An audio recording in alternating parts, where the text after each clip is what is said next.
Welcome to Rustomod Garage. It's Ford versus Chevy, and we're going to figure out what they cost, how much power they make, and whether they're a good candidate for your next engine swap.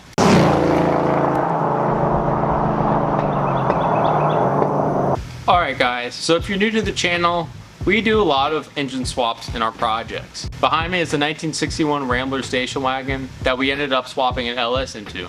But we didn't only swap just the motor, we ended up swapping the entire frame of a C4 Corvette, custom chassis, and putting the entire thing together underneath this Rambler. But when planning a project like this, it takes a lot of hours to figure out what you're going to do, what you want to do with the car, and how you want to drive the car. When doing an engine swap, it's tons and tons of hours of research to figure out which engine you want to put in your car. Will the engine fit? How many miles are you going to put on it? What do you want out of the car? Do you want it to rev high? Do you want it to make power? Where do you want it to make power? There's a ton of research into figuring out what motor is best for your car. Now, if you've been living under a rock for the past few years, the LS swap is probably the #1 swap engine in any hot rod project there is out there today. LSs have been in literally everything that you can imagine. It's the new small block Chevy of the day.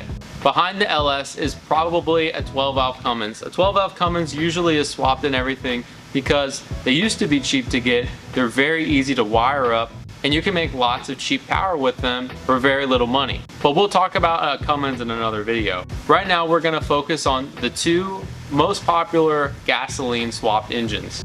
Beside me we have an LS3 that in the last episode we ended up pulling out of a 70C10. And then on this side we have a Gen 1 Coyote that was pulled out of a Ford F-150. The Coyote is also a very common engine swap in Ford, guys. A lot of the F-100s, Mustangs, Fox bodies, Falcons have Coyote swaps in them because it's kind of the Ford variant of the LS. They both came around at the same time and they both make very similar power. So in this episode, we're going to figure out which one's best for your engine swap. I'm not going to tell you which engine I like the best, but I'll let you make the decision on should I put an LS or should I put a Coyote in my next engine swap. I'm going to give a little bit of history about each engine. That way you get a background information on what they do, what variants they have, and what differences they have between the variants. So to start, we have the LS. Now, the LS was introduced in 1997 in the C5 Corvette, and it ran all the way up, so you can get them in 2019 in some of the trucks and vans. Now with the Coyote, it comes a little bit sooner. The Coyote was introduced in 2010 and went all the way up to present. You can get a Coyote in an F-150 or a Mustang. With the LS, you can get in a variety of different sizes. In the car applications, primarily they're aluminum blocks, and you can get the aluminum block motors in a 5.7, a 6.0, a 6.2, 5.3, and a 7-liter. And then they also come in a cast iron block form in some of the pickup trucks. And you can get those in a 4.8, a 5.3, or a 6.0. And in some pickup truck instances, you can get an LS in a aluminum block as well, like this one came out of a Cadillac Escalade or a Denali, and this is an aluminum block 6.2 liter. Also in some pickup trucks, they come in a 5.3 liter aluminum block. So just to break it down, some guys always say I have a LS1, LS2, LS3 swap. An LS1 is a 5.7 liter. An LS2 is a 6 liter, and LS3 is a 6.2 liter. And then they also had an LS4, which is a front-wheel drive version of an LS, and that is a 5.3 liter. They have an LS6, which is a version of the LS1 with different heads. And then they have an LS7, which is a 7 liter, 427. Now with the Coyote, it's a little bit different story. The Coyotes are all the same displacement. They're all 5 liters, not including the Illuminator motors, which are a 5.2, or a Voodoo, or a Predator motor, which also are a 5.2. But primarily you're going to find the 5-liter Coyote in a junkyard or in a project car. So like I said, the Coyote came out in 2010, it was introduced in the Mustang, and in 2011 they also transferred the Coyote into the F-150. They kind of varied between the versions that you get, but they roughly make around 412 horsepower and around 390 foot-pounds of torque, depending on what you get of a Ford F-150 or you get a Ford Mustang. This version, guys, called the Gen 1 Coyote. And they also had a version of this motor called the Boss 302, you probably heard of it. And it's a higher output version of the 5 liter. It actually had forged internals, CNC ported heads. It had higher lift camshafts, a bunch of other hot rod stuff with a Boss 302 intake manifold like you see on this motor, and a bunch of other stuff that performed a little bit better than the standard Coyote motor that you'd find in an F-150 or a Mustang. In 2015, Ford introduced the new version of the Mustang along with the new version of the Coyote. This is primarily called the Gen 2 Coyote, and this ran from 2015 to 2017. And in this motor you find larger exhaust valves, you find the stiffer valve springs from the Boss 302. They have a rebalanced forged crankshaft from the factory in all standard Gen 2 Coyote motors, and a bunch of different upgrades for high performance applications to allow the Coyote to rev a little bit higher and create more power. They also had different phasers and came standard with oil coolers and a bunch of other little changes from the Gen 1 to the Gen 2 Coyote. Now in 2018, Ford came out with a newer version of the Coyote called the Gen 3. And these are a bit different because they're direct injection. These have a higher compression ratio, to 12:1 compression ratio. They also have higher spring pressure than the Gen 2. They have a different oil pan and have a rebalanced crankshaft for higher RPM. These motors also made a bit more horsepower than the Gen 2 and the Gen 1, given that direct injection. And these motors are very highly sought after, but very expensive.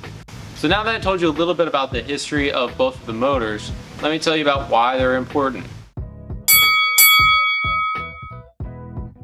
So both of these motors came out of pickup trucks, and they can be really sought after in junkyards or on Facebook Marketplace or Craigslist or wherever you're going to find a motor for your project swap.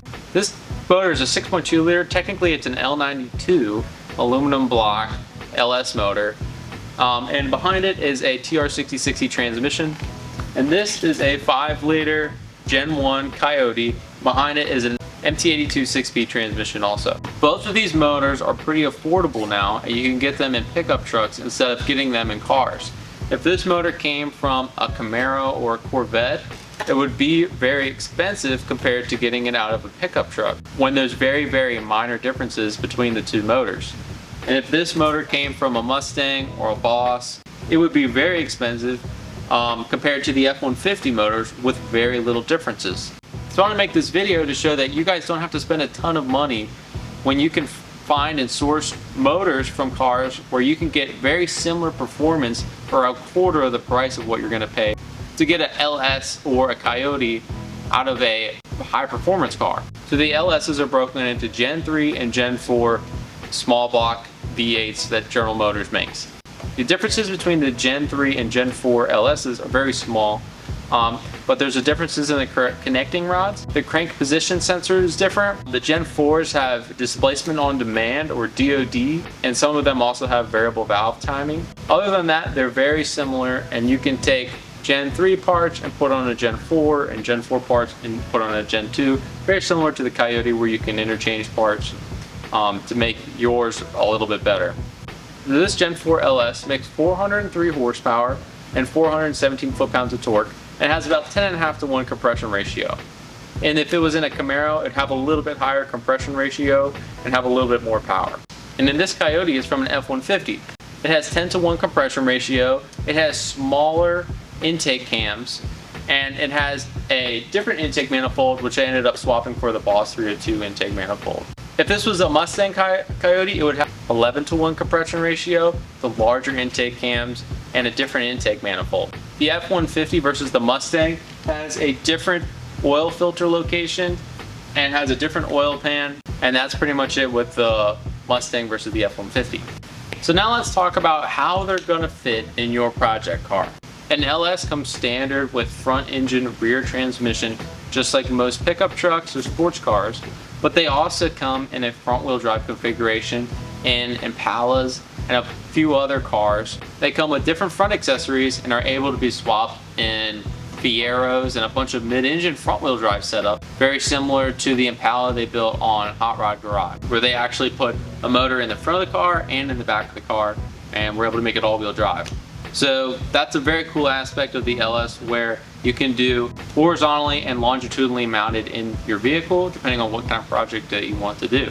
With the COYOTE, it's much larger than the LS because of its overhead cams.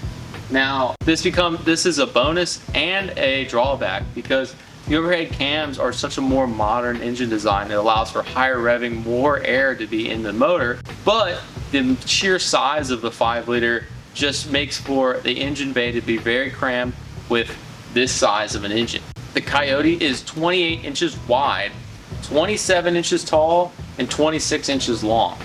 So with the width of the COYOTE being so large, it is very difficult to fit it in. I know that 64 to 66 Mustangs are very small engine bays and have shock towers, so they hit the shock towers, and a COYOTE in that requires a lot of modification. Falcons are the same way, but a lot of older cars, it's very difficult to swap a COYOTE in, and some folks go for an LS just because of the ease of metalwork that they'd have to do. Now on the LS side, the LS is 29 inches long, 28 inches tall, and only 24 inches wide. So it's 4 inches shorter in width than the COYOTE.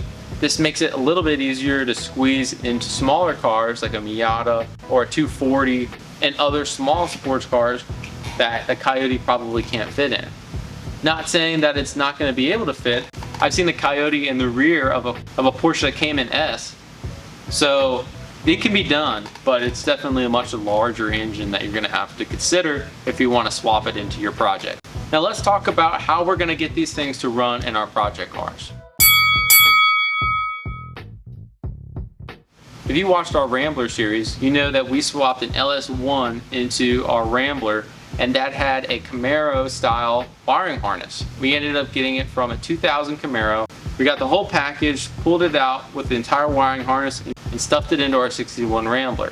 Fairly common way to do it. But if you want to be able to tune it and have a bunch of aftermarket accessibilities, use a cam, have injectors in a different intake manifold, a different throttle body, you're going to have to go to an aftermarket tuning company like HB Tuners to be able to properly tune the motor to run right with all your modifications. Now a lot of guys are going towards the Terminator because it's the cheapest way to get all the modifications to work, and it's very easy to use and very easy to get the car to be able to run and get tuned with a standalone, and it's very affordable.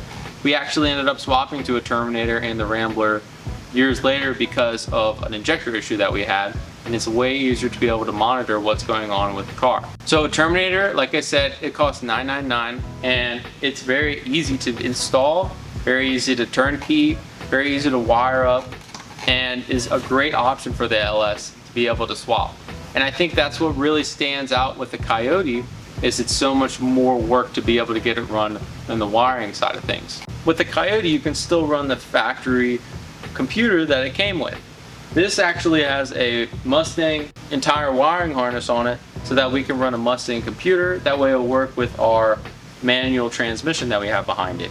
Now if I wanted to do an aftermarket ECU on this, I could also go to a Holley, but the Terminator for the COYOTE is a bit more expensive.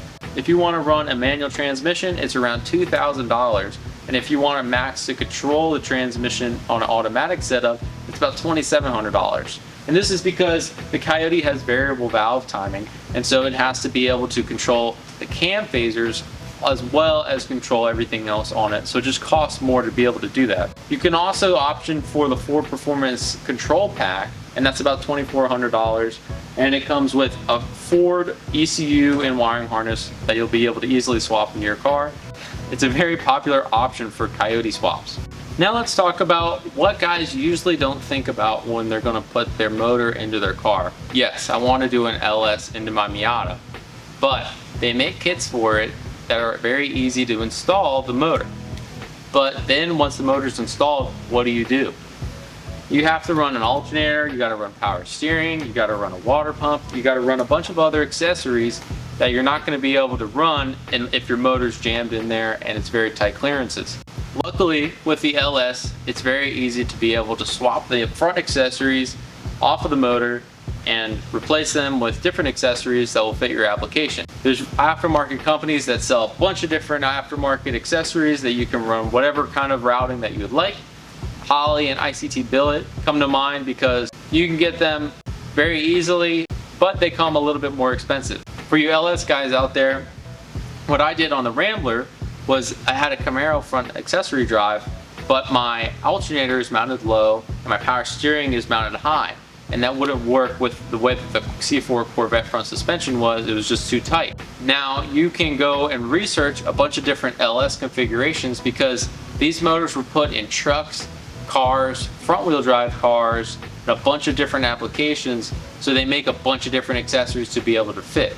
And then you can go on eBay or Facebook to find an accessory bracket so you can get your front accessories to work on a budget. I ended up going with a C5, C6 Corvette style, which mounted the alternator up top and mounted my power steering lower. That way it tightened the accessory drive. That way I could get my suspension to work with the way that the motor was mounted in the car. On this LS, it was actually out of a truck. What's nice about this is I can pull all these accessories off, and if I wanted to change them with a Camaro or a Corvette style accessory, which is a little bit more compact, a little bit nicer looking, I can swap it out and it'll bolt right on. With the COYOTE motor, it's a little bit different. The COYOTE doesn't have bracketry to be able to mount all of your power steering and air conditioning and your alternator. The accessories mount kind of where they want to be. But just like the LS, the aftermarket world has given you options to be able to mount things wherever you would like. I know Lethal Performance sells a bunch of aftermarket kits that allow you to mount things in different locations to be able to fit your project swap needs. But that's going to be a little bit more of an expensive option because you're going to have to buy an aftermarket company's stuff to be able to mount aftermarket alternator and air conditioning compressor to be able to fit into your build. Luckily with these COYOTE motors, they're pretty simple. The water pump is very low profile and mounts kind of in the V of the engine. And the air conditioning and the alternator are tucked very tightly, so it fits very well into most frame rails of an engine swap. The only issue with the COYOTE, which I didn't even realize whenever I first got it, is they don't have power steering. All the F-150s that use COYOTE motors and the Mustangs that use COYOTE motors, they all have electric power steering. So if you want to do power steering in your swap, you're going to have to go and either convert to electric power steering or get a power steering conversion kit, which costs around $500. Now let's talk about transmissions, because I feel like the transmission really conveys the entire feel of the car. It's what you're most connected with whenever you drive the car. It's what really puts the power down, where you want to put the power down. The transmission is one of the most essential parts to your project. Behind this LS3 is a TR6060, which is really common in a bunch of high-end sports cars that you can buy on the market today. Camaros, Corvettes, Cobras, Hellcats, Vipers all use the TR6060 or the version of the T56, as you all know. What's nice about the LS is if you run a manual transmission in your donor motor, you get the T56 or the TR6060 standard. The early Firebirds or Camaros come with a T56, and then in the later model years, the Camaros came with the TR6060. The Corvettes are transverse mounted T56s and TR6060s as well, and you can find those relatively easily on Facebook Marketplace or wherever you're going to buy your donor motor from. The transmission behind this LS3 came from a 2010 Camaro and is going to go into our Nova project. What's nice about the TR6060 is it's a heavier duty version than the T56. It has stronger internals and will hold a little bit more power than a standard T56. But the issue with the TR6060 is the bell housing is not removable, and you kind of have only one option unless you want to run an adapter plate on the front of your TR6060 or get a different TR6060 to go behind whatever swap that you're going to do. You also are kind of limited with shifter locations, as the TR6060 has 2 shifter locations, but not as easy to do as a T56. The T56 allows the bell housing to be removed, and it allows you to be able to run pretty much 3 different shifter locations, so you can pick where you want your shifter to be in your car. Like in the Rambler, for instance, we have a T56 in that, and we have it as the forwardmost shifter location, very similar to the shifter location that would be in a pickup truck. The other nice thing about an LS and the transmissions that you can put behind it is every GM transmission pretty much with the V8 has the same bell housing. Very little differences, but pretty much anything you can put behind a small block Chevy, you can put an LS in front of also. You could fit a turbo 400, a turbo 350. You can fit a T56 like I was saying, TR6060, 4L60E, 4L80, and the 6L80. And the newer transmissions and even the new Camaro 10 speeds will fit behind an LS. Now with the Coyotes. So the Coyotes never came with a T56, though predated the Coyote by a few years. But they did come with the TR6060s and the higher end cars, the Shelby GT350s, and a bunch of other Cobra models that came with the TR6060. This Coyote has an MT82 6-speed transmission that's come standard in your Mustang GT, but very similar to the LS, the Coyote bell housing is very similar to most other Ford motors. You can fit a C4 Ford transmission behind them, the 4R70W, which most guys will swap if they're going the automatic route, or the 6R80 is another common swap. If they want a 6-speed automatic transmission, guys will swap those in behind a Coyote. That way they can work with the factory ECU and will work just like they did in their donor car. So now that you got your swap planned out, you want to start making some power with this thing. On the Coyote end, you're going to be looking at 400 to 450 horsepower depending on what Coyote you get. And on the LS end, you could range from 250 to 450 horsepower also depending on what LS you get. There's a lot more LSs to pick from. You could pick a 4.8 or you could pick a 7 liter out of a Z06. So it depends on what one you get. The Coyotes are a little bit more streamlined. The typical upgrade for an LS is probably a camshaft and an intake manifold. All the aftermarket companies seem to make really good performance intake manifolds for the LS motor, and they range from $500 up to $1,500 primarily, depending on which one that you get. The other most common upgrade that an LS motor is going to have is a camshaft. Now you can go to Texas Speed and go pick out your camshaft you want, slap it in your LS motor. You're roughly going to be around $300 to $800 depending on which kind of setup you want to get. And for instance, if we put a cam in this LS3, that'll probably bump our horsepower up to around 500 horsepower with a decent camshaft and a little bit more modifications. On the Coyote end, since the motor is such a newer design, it has 4 camshafts, so we're going to be paying 4 times the price, but probably get 4 times the amount of airflow that we're going to get into these cylinder heads versus an LS cylinder head. So a camshaft on the Coyote ranges from probably $1,500 to $2,500 depending on what camshaft you want to get for a Coyote. And that's just because you're getting 4 versus 1.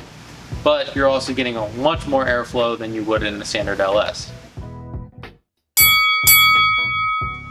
So now that you know a little bit more about the Coyote and the LS, let's get into some pros and cons about what makes them great motors to swap into project cars.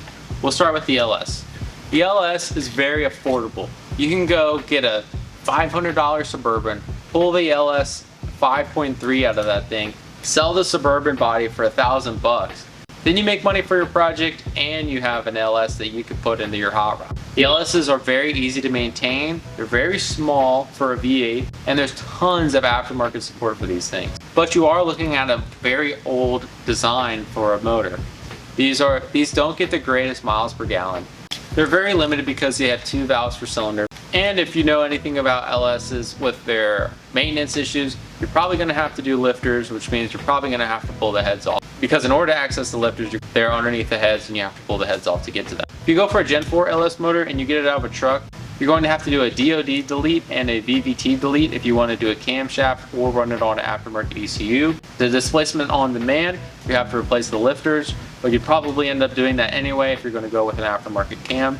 So there's a few $100s tacked onto a Gen 4 motor that you're going to have to do if you want to swap it. Once you get that stuff out of the way, you have a really good platform for a standard LS swap.